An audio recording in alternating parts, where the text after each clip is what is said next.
প্রথমত এটা স্বাধীনতার পর থেকে চলে আসছে, আর এটা ধারাবাহিকভাবে জ্যামিতিক হারে বেড়েছে। সেই আওয়ামী লীগ সরকার, খন্দকার মোশতাক এবং পরবর্তীতে যারাই ক্ষমতা এসেছে, কোনো রেজিমই মব জাস্টিস হয়নি কেউ বলতে পারবে না। এখন এটি নিয়ে কোন আমলে কত বেশি হয়েছে কম হয়েছে সেটা বলা যেতে পারে, কিন্তু সবচেয়ে বড় ব্যাপার হলো যে কতগুলো মব জাস্টিস যেমন বাংলাদেশে খুব ল্যান্ডমার্ক হয়ে আছে। যেমন ডক্টর কামাল হোসেনের উপর আক্রমণ, দুইবার আক্রমণ হয়েছে। উনি যখন গণফোরাম করলেন তখন একবার, আবার 18 সালে একবার আক্রমণ হয়েছে। কাদের সিদ্দিকের উপরে তাকে পিটিয়ে এই ড্রেনের মধ্যে ফেলে দেওয়া হয়েছিল। তো এরকম ঘটনা আওয়ামী লীগ জমানাতে হয়েছে। তারপর ওই যে সচিবালয়ের কর্মকর্তাকে উলঙ্গ করে শাহবাগে সেই ঘটনা ঘটছে। তো এরকম সব সময়ের যে ঘটনাগুলো ঘটেছে তার সঙ্গে নির্মমতা, নিষ্ঠুরতা যা হয়েছে সেটার সাথে অন্য কোনো কিছুর তুলনা করা যায় না। কিন্তু এই গত 10 মাসে যে সকল মব হয়েছে, এইরকম মব আসলে কোনো কার্যকরণ ছাড়া, তারপর শেষে সংগঠিতভাবে এবং যাকে বলা হয় প্রশাসন রাষ্ট্রযন্ত্রকে তুড়ি দেখিয়ে, বুড়ো আঙ্গুল দেখিয়ে সেই মব জাস্টিস করার পরেও যারা এই কাজগুলো করেছে, আমরা এটাকে এখন মব সন্ত্রাস বলছি, মবক্রেসি বলছি, তাদের একটা পশম স্পর্শ করার মতো ক্ষমতা রাষ্ট্রযন্ত্রের নেই। এরকম ঘটনা আসলে স্বাধীনতার পরে এই গত 10 মাসে যেটা হয়েছে আগে কখনো হয়নি, কিন্তু সবসময় কিন্তু হয়েছে। সেটার একটা লিমিটেশন আছে এবং প্রত্যেকটার একটা কার্যকারণ আছে। এই কারণে এটা হয়েছে, এই কারণে এটা হয়েছে। এখন তো সিদ্ধান্ত বদল হয় মব জাস্টিসের মাধ্যমে। মানে মূল ব্যাপার হলো যে এখন যা কিছু হচ্ছে এটার সঙ্গে যেটা হচ্ছে সেটা হলো রাষ্ট্রের নিয়ম কানুন, রাষ্ট্রের কালা কানুন, তারপরে এটার সঙ্গে চাঁদাবাজি, এটার সঙ্গে আইন কানুন প্রণয়ন, নতুন আইন তৈরি করা, এটার সঙ্গে আইন বাতিল করা, এটার সঙ্গে সুপ্রিম কোর্টের একজন বিচারপতির পদত্যাগ করা, বিচারপতিদের পদত্যাগ করা এবং নতুন কিছু করা। মানে এই যে ঘটনাটা, এটা বাংলাদেশের প্রেক্ষাপটে যা কিছু হয়েছে, এই কলঙ্ক সারা জীবন থেকে যাবে। বাকশাল যেভাবে একটা কলঙ্ক রয়ে গেছে, তারপর সে ইমপ্লিমেন্টে অধ্যাদের যেভাবে কলঙ্ক রয়ে গেছে, 75-এর 15 আগস্ট যেভাবে কলঙ্ক, ঠিক এইভাবে এই মবক্রেসিটা, এই সময়ের এই কলঙ্কটা আমাদের সারা জীবন আমাদের চরিত্রে থেকে যাবে। যে উই আর এ নেশন, আমরা এমন একটা জাতি যে জাতির মধ্যে একটা নির্দিষ্ট সময় আমরা এইরকম মবক্রেসিতে জড়িয়ে পড়েছিলাম, এবং আমরা তখন আমাদের কে বাবা, কে মা, কে সম্মানিত, কে অসম্মানিত, কে সেনাবাহিনীর মেজর জেনারেল আর কে চৌকিদার, আমরা এই ডিফারেন্সটা করতে পারিনি এবং আমরা সবাই এটার ভয় আতঙ্কিত ছিলাম। এখন এই মবটা এমন একটা অবস্থায় চলে গেছে যে এখানে সমাজের একেবারে নিম্ন স্তর থেকে শুরু করে ঊর্ধ্ব স্তর, সবচেয়ে কর্পোরেট জগতের যিনি মানে আইকন, ধরেন ইস্পাহানি গ্রুপের মালিক কিংবা অন্য ভালো কোম্পানির মালিক থেকে শুরু করে একেবারে গ্রামের যিনি প্রান্তিক চাষি, তার মধ্যে যেভাবে আছে ইউনিয়ন পরিষদের চৌকিদার থেকে শুরু করে স্বয়ং ডক্টর মোহাম্মদ ইউনূস, তিনিও এই যে মবক্রেসি, এর যন্ত্রণা থেকে, এর ভয় থেকে, আতঙ্ক থেকে মুক্ত নন। আপনি, আমি, আমরা সবাই এইরকম। মানে এটা করোনার চেয়েও ভয়াবহ, এটা পারমাণবিক বোমার চেয়েও ভয়াবহ, এমনকি এটা আমি মনে করি বাংলাদেশের ক্ষেত্রে ইসরায়েল এবং নেতানিয়াহু তার চেয়েও ভয়ঙ্কর অবস্থায় দেখা দিয়েছে। তো যার জন্য এটা নিন্দা জানানোর ভাষা বা নিন্দা জানানোর মধ্যেই আমাদের কর্ম নয়। আমাদের মনে হয় যে আমাদের এটা রেনেসা দরকার। সমাজে যারা রাজনীতি করেন, বুদ্ধিজীবী আছেন, বিবেক আছেন, তাদের সবাইকে এই ব্যাপারটাতে সচেতন হতে হবে এবং যার যার অবস্থান থেকে সচেতনতা বৃদ্ধি করতে হবে। এখানে দুদু সাহেব যে জিনিসটা বলেছেন খুবই একটা তাৎপর্যপূর্ণ। মূল ব্যাপারটা হলো যে মবটা যে হচ্ছে, এটা যে একেবারে এমনি এমনি হচ্ছে তা নয়। এটার পেছনে একটা ক্ষোভ আছে, ক্রোধ আছে, ঘৃণা আছে এবং একটা কারণ আছে। আবার এই যে এই কারণটা যে নিষ্পত্তি হবে, সেই নিষ্পত্তি হবে তারও অ্যাসুরেন্সটা রাষ্ট্র থেকে আসছে না। সমাজের যে মান্যগণ্য, সমাজের একটা চেইন অফ কমান্ড থেকে, রাষ্ট্রের একটা চেইন অফ কমান্ড থেকে জুলাই আগস্ট বিপ্লবের পরে পুরো জিনিসটা ভেঙে গেছে। এখন দেখা গেল যে যারা বিক্ষুব্ধ, তারা পুলিশের আইজিকেও যেভাবে ট্রিট করছে, কনস্টেবলকে একইভাবে ট্রিট করছে, তারা সুপ্রিম কোর্টের বিচারপতিকে যেভাবে ট্রিট করছে, সুপ্রিম কোর্টের যে পেশকার যে আছে একইভাবে সে ট্রিট করছে। এই জায়গাটাতে সামাল দেওয়া, হাল ধরার দায়িত্ব হলো রাষ্ট্রযন্ত্রের।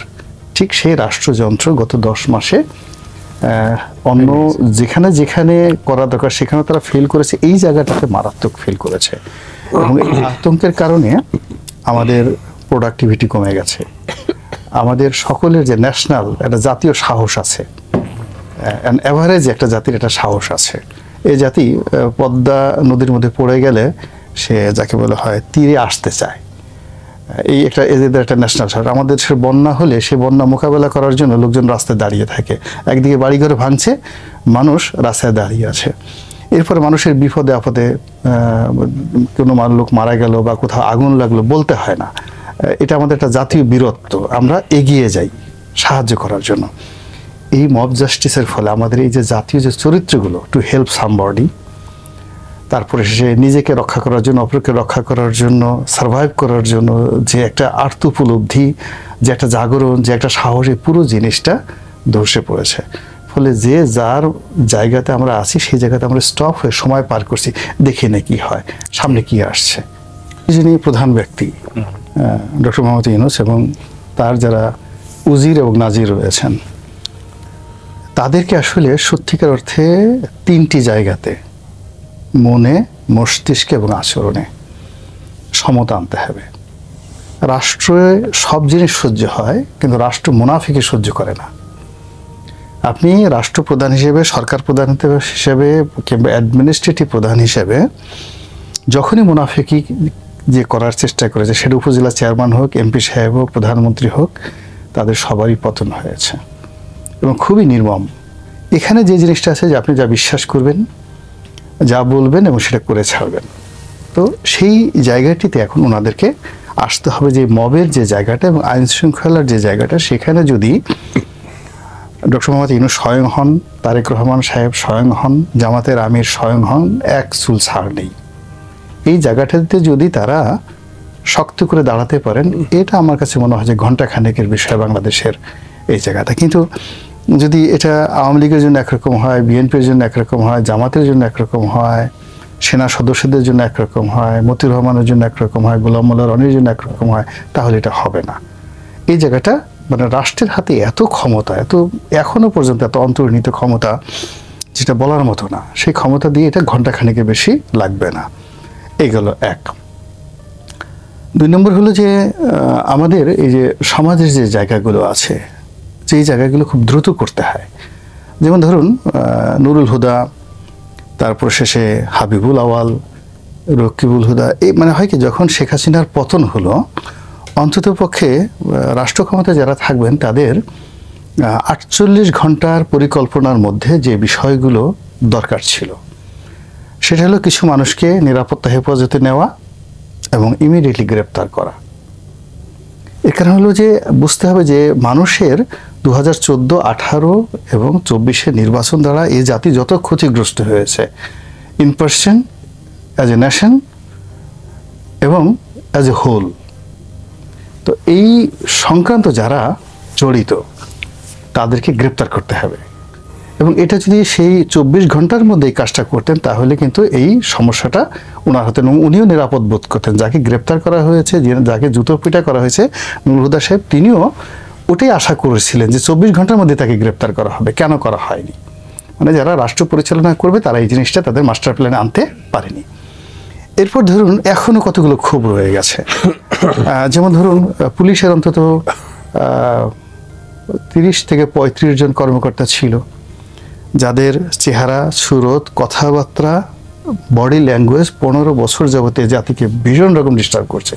তারা কিন্তু সবাই পালাই গেছে অথবা পালিয়ে আছে। অথচ রাষ্ট্র যদি চাইতো 24 ঘন্টার মধ্যে কিন্তু তাদেরকে আটকাতে পারতো, মোরলেস। এখন বেনজির আগে পালিয়ে গেছে, কিন্তু এরপরে তো আরো অনেকজনকে পালিয়ে রয়ে গেছে, সেটা করেনি। তো কদিন তো সরকারই ছিল না। না না, সরকার ছিল না, কিন্তু রাষ্ট্র তো চলছে। আপনি ধরুন 10 তারিখ থেকেই ধরেন, যেদিন থেকে সরকার হলো, কিন্তু সেনাপ্রধান তো বলছেন যে আমি দায়িত্ব নিলাম, জাতির দায়িত্ব নিলাম। কিন্তু তিনি যদি 700 লোককে বা 600 লোককে তার জায়গাতে হেফাজত করার মতো বা নিরাপত্তা দেওয়ার মতো বুদ্ধি তার আসে, তার সঙ্গে সঙ্গে তো তার তো এই বুদ্ধিটাও আসা উচিত যে খায়রুল হক সাহেব কোথায় আছে, জাস্টিস খায়রুল হক সাহেব কোথায় আছে? তাকে তো মানে অ্যাটলিস্ট এই এত বড় একটা বিপ্লবে সেনাবাহিনী খায়রুল হক সাহেবকে ধরেছে, গ্রেপ্তার করেছে। এটা জাতিকে প্রেজেন্ট করার সাথে সাথে সারা মানুষ তো মানে যে মানে শক্তির মানুষ খুশিতে ট্যাঙ্ক মাথায় করে নাচার চেষ্টা করতো। মানে ট্যাঙ্কের উপরে তো অনেকে লাফিয়েছে আনন্দে। এইবার করতে গিয়ে যদি সেনাবাহিনী খায়রুল হক সাহেবকে গ্রেপ্তার করতো, কিংবা এই সেনাবাহিনী যদি 6 তারিখই নুরুল হুদা সাহেবকে গ্রেপ্তার করতো, তাহলে তো মানুষ মানে খুশিতে এমন অবস্থা করতো যেটা বলার মতো মব জাস্টিসগুলো হতো না। এই জিনিসগুলো বুঝতে হবে, অর্থাৎ যার যে দায়িত্ব এবং কর্তব্য সেটা পালন করেনি এখনো পর্যন্ত। আপনি চিন্তা করেন 3টা পার্লামেন্ট, শিরিন শারমিন চৌধুরী কোথায়? আমি কেন তাকে ধরে রেখেছি? তার ব্যাপারে কারোর কোনো বক্তব্য নেই। কেন বলেন তো জিনিসটা কি? আপনি যদি নিরাপদ স্থানেই আছে না, এখন যদি আপনি ধরেন শিরিন শারমিনকে আপনি খুব সম্মান দিয়ে রাখবেন, তাহলে নুরুল হুদা সাহেব বেচারা অন্যায়টা করছে কি? হাবিবুল আওয়াল সাহেব অন্যায়টা করছে কি? আপনি দুধ খাবেন, মাখন খাবেন, দুধের সর খাবেন, মালাই খাবেন, কিন্তু আপনি আস্তে গরু যে গরুটা আছে গরুর বানটা কেটে দিবেন, তা তো হয়। এখানে যা কিছু হচ্ছে মানে সব কিছু এলোমেলো। এখনো এই বাংলাদেশে জনগণকে খুশি করেছেন। আমি যেটা কয়েকদিন আগে আমার নিজের জায়গাতে বলছিলাম। দুদু ভাই ধন্যবাদ আপনাকে। আপনার দৃষ্টিতে কি? আমার দৃষ্টিতে হলো সোশ্যাল মিডিয়া এখন সারা দুনিয়াতে সবচেয়ে শক্তিশালী মিডিয়া, মূলধারার গণমাধ্যম বেশি। এখানে যারা খুব দ্রুত অনার সৃষ্টি তৈরি করে, আমার ক্ষুদ্র অভিজ্ঞতা হলো তারা বছর খানিকের বেশি সাস্টেন করতে পারে না। এই গেল এক। 2 নম্বর হলো যে এখানে মন্দ ভাষা, গালাগাল, এই টোটাল জিনিসগুলো 1 মাসের বেশি আসলে বা 10-12 বারের বেশি মানুষ শুনতে পছন্দ করে না। যেমন ধরেন একটা সময় আমাদের দেশে গালি সম্রাট বলতে সেফায়েতুল্লাহ সেফু খুব জনপ্রিয় হয়ে গেল। তো অনেক বড় বড় রাজনীতিবিদ, মন্ত্রী, এমপি তারা গোপনে গোপনে দেখা গেল সে শেখ হাসিনার কি গালি দিচ্ছে একটু শুনে আসি, আজকে কি গালি দিচ্ছে। কিন্তু এটা 3-4 মাস পরে মানে আর রইল না। এখন কিন্তু তার কথা কেউ শুনছে না বা তার গালি কেউ শুনছে না। তো এখন দেখলাম যে সে একদিন আমাকে টেলিফোন করে, তাই বললাম যে আপনি এইভাবে কথা বলেন কেন? তো সে বলল, রনি ভাই আমাকে কে চিনতো? তা আমি যদি কথা না এইভাবে না বলতাম, আমি এখন মওদুদ আহমেদকে টেলিফোন করে সেটা ভয়ে আমার সাথে 2-3 ঘন্টা কথা বলে। তো মওদুদ আহমেদ সাহেবের মতো লোক আমি 2-3 ঘন্টা ব্যস্ত রাখছি এই আমার গালি দিয়ে। অনেক সময় তো তিনি আমার টেলিফোনও ধরতেন না। এখন তো মানে আমি জাস্ট উদাহরণ দিলাম। এভাবে আওয়ামী লীগের যত বড় লোক আছে মানে যদি বলতো আমি অমুক টেলিফোন করছি, তার সাথে ভয়ে ঘন্টার পর ঘন্টা গালি খাওয়ার ভয়ে টেলিফোন করতো। এখন তিনি কিন্তু নেই, নো হায়ার। এখন যারা এই সেফায়েতুল্লাহ সেফুকে ধরেন অনুসরণ করছে বা করে যাচ্ছে, তাদের অবস্থা কিন্তু খুব দ্রুত অনেক আলটিমেটলি অনেকে হারিয়ে গেছে, আর যারা 2-1 আছে তারাও হারিয়ে যাবে। একইভাবে দেন আমাদের দেশে কিছু অপসংস্কৃতি, কিছু মানে নায়ক নায়িকা, কিছু মানে অশ্লীলতা। একটা সময় দেখেন আমরা ময়ূরীকে এক টপ নায়িকা মনে করা হতো, কিন্তু হারিয়ে গেছে। কিন্তু এখন মানুষ যদি পুরনো খুঁজতে যায়, কবরীকে আপনাকে খুঁজতে হবে, শাবানাকে খুঁজতে হবে, সুচন্দা ববিতাকে খুঁজতে হবে। তো এরকম এই যে মবক্রেসি বলেন আর অশ্লীলতা বলেন আর সামাজিক মাধ্যমে যে ভাইরাল হওয়ার যে ট্রেন্ড অ্যান্ড ট্রেন্ডেন্সি বলেন, এখানে যারা তৈরি করে এবং যারা রেসপন্ড করে, এটা অনেক সময় ওই জোয়ার আসলে যেমন নতুন মাছ লাফালাফি করে, ঠিক ওটার মতো জোয়ারটা চলে যায়, মাছ ধরা পড়ে যায়, এরপরে আর কোনো কিছু থাকে না। তো it's not the reality. Reality হলো যে এক সময় এই সোশ্যাল মিডিয়াও হয়তো থাকবে না, যেভাবে আজ থেকে 10 বছর আগে সোশ্যাল মিডিয়া ছিল না, কিন্তু মূল ধারার আপনার কলম কাগজ যে ট্র্যাডিশনাল যেটা, এটা কিয়ামত পর্যন্ত থেকে যাবে। এবং এই যে সামাজিক মাধ্যমে যারা মেধা এবং মননশীলতা নিয়ে কাজ করেন, তারা কখনো হারাবেন না যদি এই সোশ্যাল মিডিয়া কখনো ইনঅ্যাক্টিভ হয়ে যায়। কখনই বাংলাদেশে সরকার যদি চায় যে এখন ইউটিউব চলবে না, ফেসবুক চলবে না, চীনের মতো সব কিছু চলবে, তারা দেখবেন যে যারা এই সময় হিরোগিরি করছে তারা কেউ টিকবে না। সোশ্যাল মিডিয়া কিন্তু অনেক ভালো খবরও দেয় না, ওই তো বলছি যে ওটা রুচি আভিজাত্যের উপর নির্ভর, কিন্তু এই ভালো যে খবরটা দিচ্ছে তার সাথে সাথে মন্দ খবরটা তো আমাদেরকে অনেক বেশি ক্ষতিগ্রস্ত করছে, ওটার কথা বলছি। তাই এখানে আমি মানে কি করা উচিত সেটা আমি বলছি যে যদি এই জায়গাটাতে ধরেন যে মন্দ কাজ করছে তারও তো একটা মেধা আছে, তো সে যদি এটা মাঝামাঝি জায়গায় থাকে, পরবর্তীতে দেখা গেল সে সব জায়গাতে ইচ্ছা করলে আপনার পত্রিকায়ও লিখতে পারবে। তো এখন আমি যদি গোলাম মোল্লা রনি হিসেবে আপনার পত্রিকায় একটা লেখা লিখি, ইউ উইল বি হ্যাপি, কিন্তু আপনাকে যদি সেফায়েতুল্লাহ সেফু একটা লেখা পাঠায়, আপনি ছাপাবেন বলেন? আপনি তো ভয়েই তো ছাপাবেন না, আপনার রুচি নেমে যাবে, সব কিছু হয়ে যাবে। এখন আপনাকে যদি নায়ক আলমগীর আপনার সঙ্গে আসে, একটা ছবি তুলে এবং দেখাই উইল বি হ্যাপি, কিন্তু কোনো কারণে যদি আপনার সাথে হিরো আলমের একটা ছবি থাকে, আপনি বিশ্বাস করেন এক সপ্তাহ আপনি ঘুমাইতে পারবেন না, ছবিটা তুললো থেকে। আপনি দেখুন ওই যে এখন শফিক আছে, যে এখন প্রধান উপদেষ্টার যে প্রেস সচিব, এই ভাইরাল হয়ে গেছে, সে কোন আমলে একটা সেলফি তুলছে হিরো আলমের সঙ্গে, এখন সেটা নিয়ে তাকে রীতিমতো সামাজিক মাধ্যমে তুলোধুনো করা হচ্ছে। তো ইট মিনস যে সব হিরো নয়, আপনি যেভাবে সব খবর নয়, সব মিডিয়া নয়। যার জন্য এখানে যে একটা মাঝামাঝি জায়গাতে থাকা যায়, কোনো অবস্থায় মানুষ হারিয়ে যায় না। এই যে আমরা রাজনীতি করি, আওয়ামী লীগ, বিএনপি, এই দুটো রাজনৈতিক দল, জাতীয় পার্টি, অল অন এ ছাড়েন কোথা থেকে আসে এত শক্তিশালী, এত ক্ষমতা, তাদের দাপটে আমার কাছে মনে হয় হায় রাজনীতি এ কি করলাম, ও মাই গড। 1 বছর 2 বছর 3 বছর পর আর তাদের কোনো দেখা সাক্ষাৎ নাই। সেই অনেক ধন্যবাদ রনি। না, আমার বক্তব্যটা দুদু ভাইয়ের সঙ্গে একটু সংযুক্ত হবে আর কি। তার বক্তব্যটা মোটামুটি ঠিকই আছে। মানে একটা গণতান্ত্রিক রাষ্ট্রে মানুষের যে আশা আকাঙ্ক্ষা থাকে জাতীয় পর্যায়ে, তার মধ্যে 1 নম্বর হলো ইলেকশন। এটা যারা আমরা রাজনীতি করি আমরা এই জিনিসটা হাড়ে হাড়ে বুঝি, যা কিছু হোক না কেন ইলেকশন লাগবে।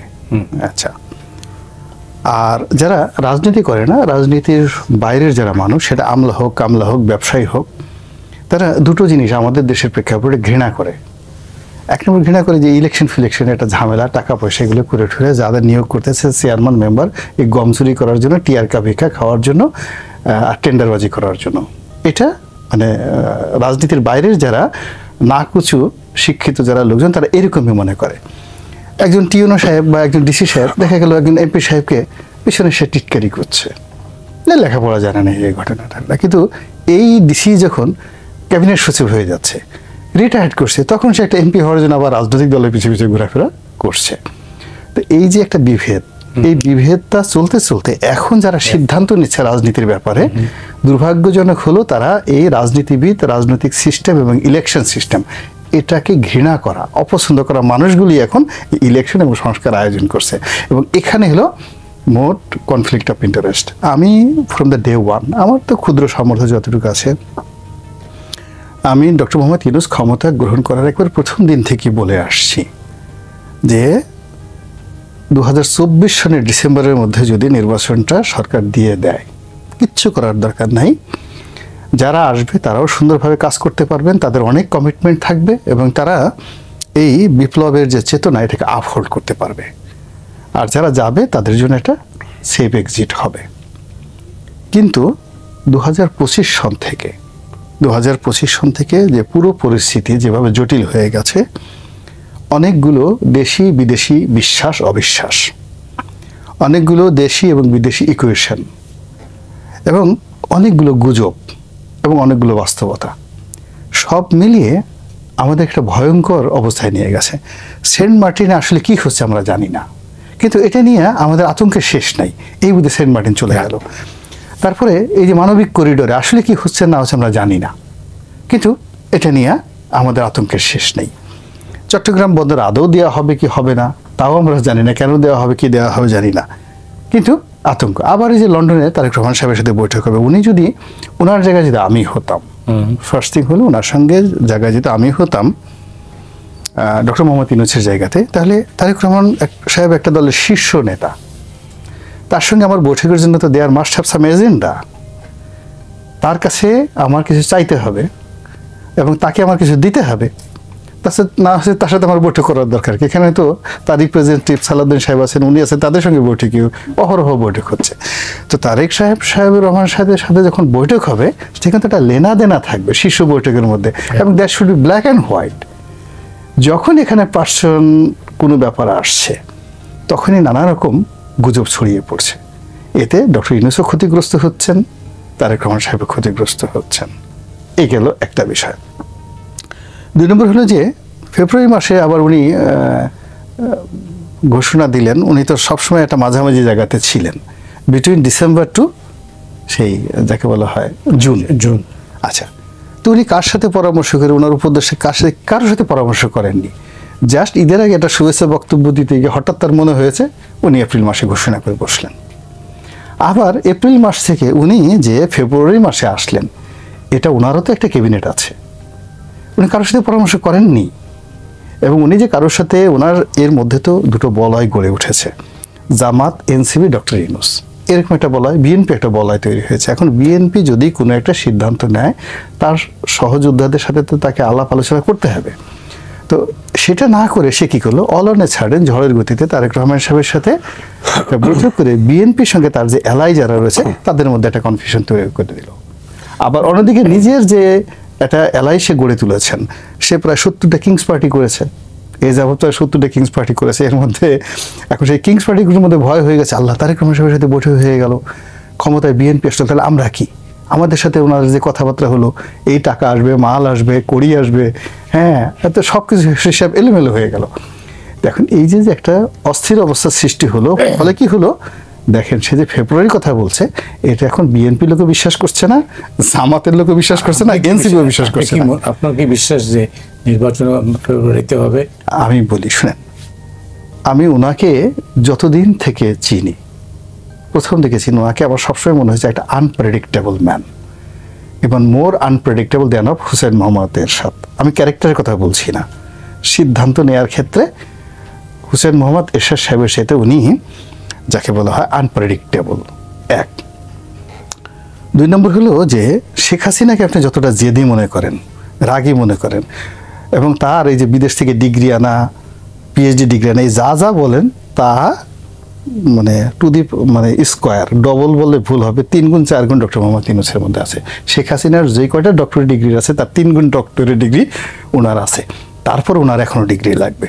শেখ হাসিনা যেমন বিদেশে গেলে ইংরেজি পারুক আর না পারুক, তার একটা ইংরেজি পত্রিকার সাথে, টেলিভিশনের সাথে একটা সাক্ষাৎকার দিতে হবে, ডক্টর মোহাম্মদ ইউনূস সাহেবেরও বিদেশে গিয়ে তাকে ইংরেজিতে কথা বলতেই হবে। সে বাংলায় বিষয়টা কথা বলতে স্বাচ্ছন্দ্য বোধ করে না, সে যে ইংরেজি জানে এই জাতিকে দেখাতে হবে না, সে ইংরেজি জানে, এই জন্য সে ইংরেজিতে কথা বলতে হবে। এবং দেখেন উনি যাবত যে কটা ইংরেজিতে কথা বলছে, সেটা টোকিওতে গিয়ে কথা বলছে, ইংল্যান্ডে গিয়ে বলেছে, কিংবা ওই আর কোথায় কোথায় যেন গেছে, সব জায়গাতে একটা একটা করে ঝামেলা তৈরি করে আসছে, একটা কনফিউশন তৈরি করে আসছে। এই যে জিনিসগুলো উনি যেভাবে করেছেন, তাতে আমাকে যে প্রশ্নটা করছেন, ওনার প্রতি বিশ্বাস করা, ওনার প্রতি আস্থা রাখা, এটা আমি আল্লাহর উপর ছেড়ে দিছি। আল্লাহ যেন ওনাকে হেদায়েত দান করেন। অনেক ধন্যবাদ। তার অবজারভেশন হচ্ছে যে জুলাই মাসে যে ঐক্য ছিল, সেই ঐক্যটার বাংলাদেশে অনুপস্থিত। এই অবস্থাটা কেন হলো? হাতে মাত্র 2 মিনিট আছে। না, ওই যে বললাম যে প্রথমত হলো যে এখানে যারা ক্ষমতায় বসেছেন তাদের অনেকের পরিশ্রম ছিল না, তারপরে তাদের অনেকের এক্সপেকটেশন ছিল না, এমনকি স্বপ্নের মধ্যেও ছিল না।